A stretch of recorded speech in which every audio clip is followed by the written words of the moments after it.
Unified 911, anong matutulong namin sa'yo? Anya ti maitulong mi ken kapo. Anong may tatabang ko sa imo? Unsay akong ikatabang nimo? Ngini makadabang na misal ka no. Sa anumang wika o dialekto, may tulong na darating sa iyo.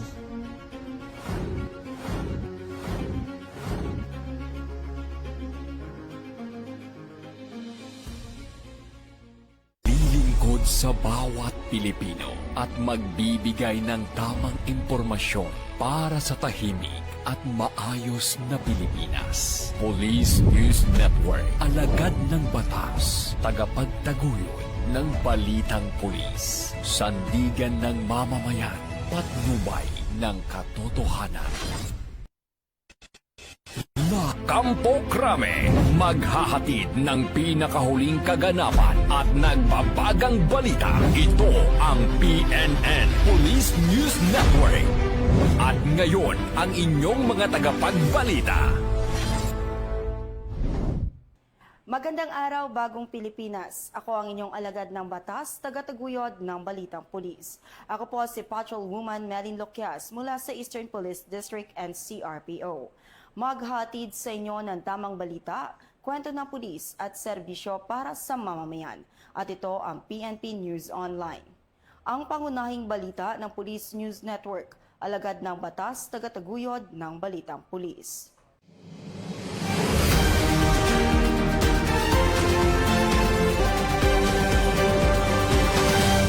Narito ang mga balitang hatid ng ating PNN correspondents mula sa iba't ibang panig ng bansa.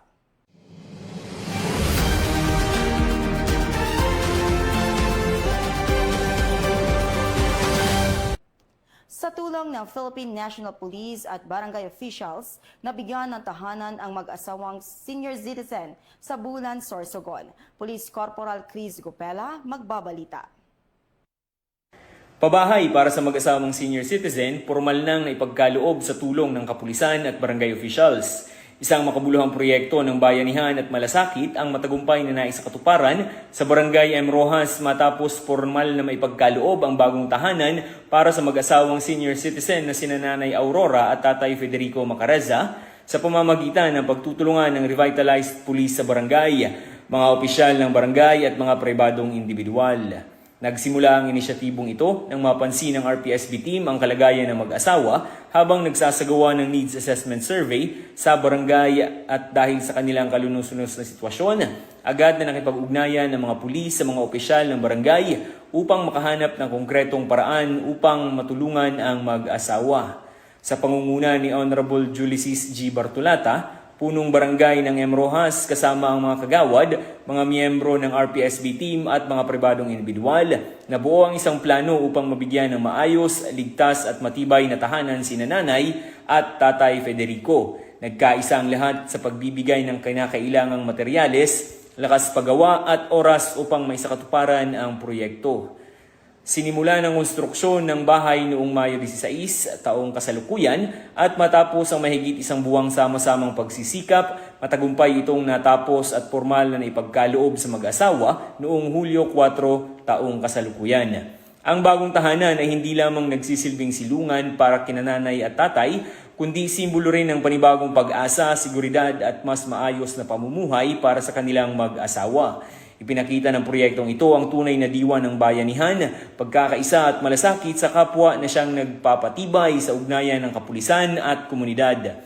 Sa pamamagitan ng mga ganitong inisyatiba, higit na nagpapalakas ang tiwala at kooperasyon ng komunidad at kapulisan tungo sa pagkakaroon ng mas ligtas, mas maunlad at mas malasakit na pamayanan. Salamat sa RPSB, sa team. Mula dito sa Sorsogon Police Provincial Office, ako po si Police Corporal Chris Gopela para sa Police News Network. Bagong PNP para sa Bagong Pilipinas, serbisyong mabilis, tapat at nararamdaman. Maraming salamat, Police Corporal Gopela. Arestado ang dalawang individual matapos mahulihan ng smuggled na sigarilyo sa isinagawang seaborne patrol ng PNP Maritime Group sa baybayin ng Zamboanga del Sur. Ibabalita yan ni Patrolwoman Charlene Paundog. Arestado ang dalawang individual sa paglabag sa Republic Act 12022 or Anti-Agricultural Economic Sabotage Act sa isinagawang Joint Law Enforcement Operation ng Zamboanga del Sur Maritime Police Station sa pamumuno ni Police Lieutenant Mardizon H. Perry, Officer in Charge, at iba pang law enforcement units sa karagatan ng Barangay Sugod, Tukuran, Zamboanga del Sur sa isinagawang seaborne patrol na mataan ng mga operatiba ang motorized boat na Vilma na umano'y may dalang malaking kargamento. Kinilala ang mga sakay na sina alias June at alias Jestoni, kapwa 24 taong gulang, residente ng Barangay Ricodo, Zamboanga City. Walang naipakitang legal na dokumento ang mga tripulante para sa kanilang kargamento, kaya agad silang inaresto at dinala sa Zamboanga del Sur Maritime Police Station para sa investigasyon at dokumentasyon. Sa isinagawang inventaryo, nakumpiska ang 305 master cases ng iba't ibang brand ng sigarilyo at isang motorized boat. Patuloy ang isinasagawang investigasyon upang matukoy ang pinagmulan at destinasyon ng kontrabando, gayon din ang iba pang posibleng sangkot sa operasyon. Samantala, lalo pang pinaigting ng Philippine National Police Maritime Group ang kampanya nito laban sa smuggling at iba pang illegal na aktibidad sa mga katubigan ng Zamboanga del Sur bilang bahagi ng kanilang patuloy na operasyon upang masawata ang pagpasok at pagbiyahe ng mga kontrabando sa lalawigan. Mula dito sa Zamboanga del Sur Maritime Police Station, ako po ang inyong PNN correspondent, Patrolwoman Charlene Tandoli Paondo, nagbabalita para sa Police News Network. Serbisyong mabilis, tapat at nararamdaman. Maraming salamat, Patrolwoman Paondog. Nakiisa ang mga miyembro ng Regional Maritime Unit 12, katuwang ang iba't ibang grupo sa pamimigay ng tulong sa mga pamilyang naapektuhan ng lindol sa Barangay San Jose, General Santos City. Nakibalita dyan si Patrolwoman Moriel Rizzo Lugmao. Muling ipinakita ang malasakit sa komunidad ng mga tauhan ng Regional Maritime Unit 12, Jensen Marpsta, sa pakikibahagi sa Relief Operation Oplan Tabang ng Radio Mindanao Network dito sa Barangay San Jose, General Santos City, sa ilalim ng pamumuno ni Police Colonel Ervin Glenn U. Provido at sa pangunguna ni Police Captain Ernesto A. Ravanera Jr.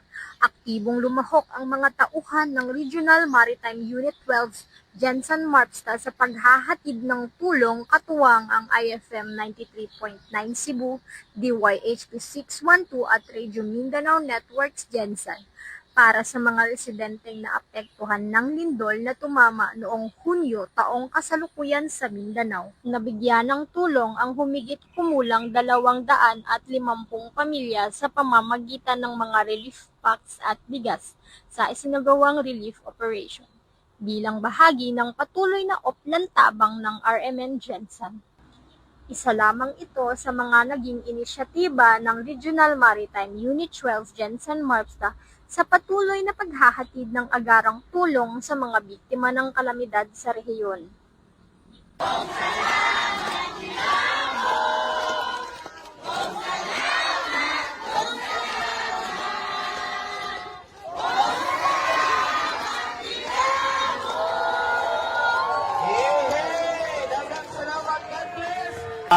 Daghang salamat labi na sa atong maritime unit sa PNP, maritime police no nga ni Kwanjod ni uban nato ni partner nato nining atong public service. So ngana nato ma-feel ba na ang atong kapulisan andam sad sa ilang public service pagtabang pod ngadto sa mga kaigsunan parehas ta og misyon no. Kami diami sa broadcast industry sila sa pag maintain sa peace and order. Pag-abot sa katalagman, pag-abot sa kinabangay, alang sa mga igsuon nato, nag-usa ta alang sa paghatod o public service sa atong mga kaigsunan. So salamat kayo sa atong maritime unit sa kapulisan. Thank you. Mula rito sa Sitio Dato Salvan, Barangay San Jose, General Santos City, ako po ang inyong PNN correspondent, Patrolwoman Moriel Rizzo Lugmao, alagad ng batas, tagataguyod ng balitang pulis. Maraming salamat, Patrolwoman Lugmao. Aabot sa 450 benepisyaryo ang natulungan ng 503rd Maneuver Company ng Regional Mobile Force Battalion 5 matapos mamahagi ng food packs sa Kapalonga, Camarines Norte. Tutukan niya ni Patrolman Tristan J. Macenas.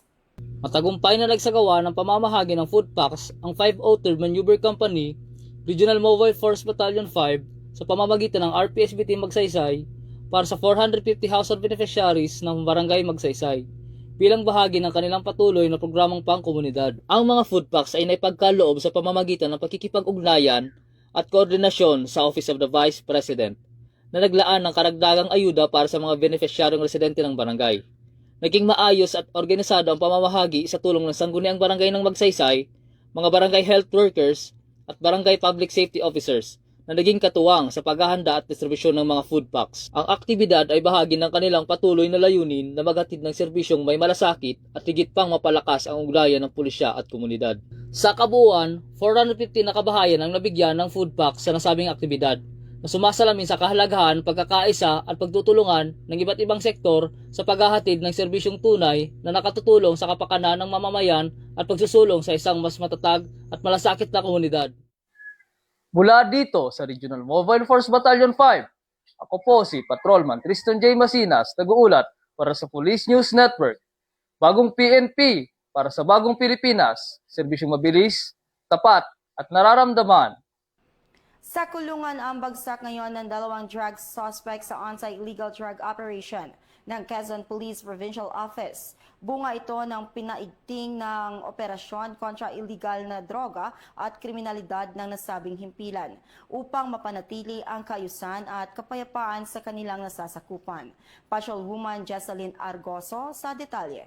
2 maghiwalay na anti-illegal drug operations ang matagumpay na isinagawa ng Quezon Police Provincial Office noong July 11, 2026 na nagresulta sa pagkakaaresto ng 2 suspect at pagkakasamsam ng mga hinihinalang illegal na droga. Sa barangay Kalutkot, Burdeos, Quezon, nagsagawa ng buy-bust operation ang Burdeos MPS na nagresulta sa pagkakaaresto ng suspect na kinilalang si alias Gabriel. Nakumpiska sa kanyang posisyon ang 4 na sachet ng hinihinalang shabu na may kabuuang timbang na 0.75 grams at mayroon itong standard drug price na 5,100 at tinatayang street value na 15,300 pesos. Samantala, sa Barangay Loob, San Antonio, Quezon, matagumpay na naipatupad ng San Antonio MPS ang isang search warrant na nagresulta sa pagkakaaresto ng isang high-value individual na kinilalang si alias Cano. Nakumpiska sa operasyon ang 2 sachet ng hinihinalang shabu na may kabuuang timbang na 3.29 grams, may standard drug price na 24,412 at tinatayang street value na 73,236 kasama ang iba pang drug paraphernalias. Nahaharap ang 2 suspect sa kasong paglabag sa Republic Act 9165 o Comprehensive Dangerous Drugs Act of 2002. Patuloy namang pinaiigting ng Quezon Police Provincial Office ang kampanya laban sa iligal na droga bilang bahagi ng layunin nitong mapanatili ang kapayapaan at kaayusan sa buong lalawigan. Mula dito sa lalawigan ng Quezon, ang inyong PNN correspondent, Patrolwoman Jessalyn T. Argoso. Alagad ng batas, tagataguyod ng balitang pulis. At bago tayo magtapos, para sa mas malawak at mabilis na ulat ng mga balita, huwag kalimutang mag-like, follow and share sa aming official social media accounts ng Police News Network. Tutok lang sa aming YouTube channel para sa mga live stream at replays. At i-follow kami sa X account para sa mga real-time updates at Facebook account ng Police News Network. Manatiling mapagmatsyag at laging alamin ang totoo. Sa ngalan ng pamunuan ng Philippine National Police sa pangunguna ni Chief of PNP Police General Jose Melencio Nartates Jr. at sa pamumuno ni President Ferdinand Bongbong Marcos Jr. Kami ay maglilingkod sa bawat Pilipino at magbibigay ng tama at balanseng balita. Mula rito sa tanggapan ng tagapag-ugnay ng Pambansang Pulisya, kami ang inyong alagad ng batas, tagataguyod ng Balitang Pulis. Ako ang inyong tagapag-ugnay. Ako si Patrolwoman Melin Loquias mula sa Eastern Police District and CRPO. Maghatid ng tamang balita, kwento ng pulis at serbisyo para sa mamamayan. At ito ang PNP News Online. At ito ang bagong PNP para sa bagong Pilipinas. Serbisyong mabilis, tapat at nararamdaman.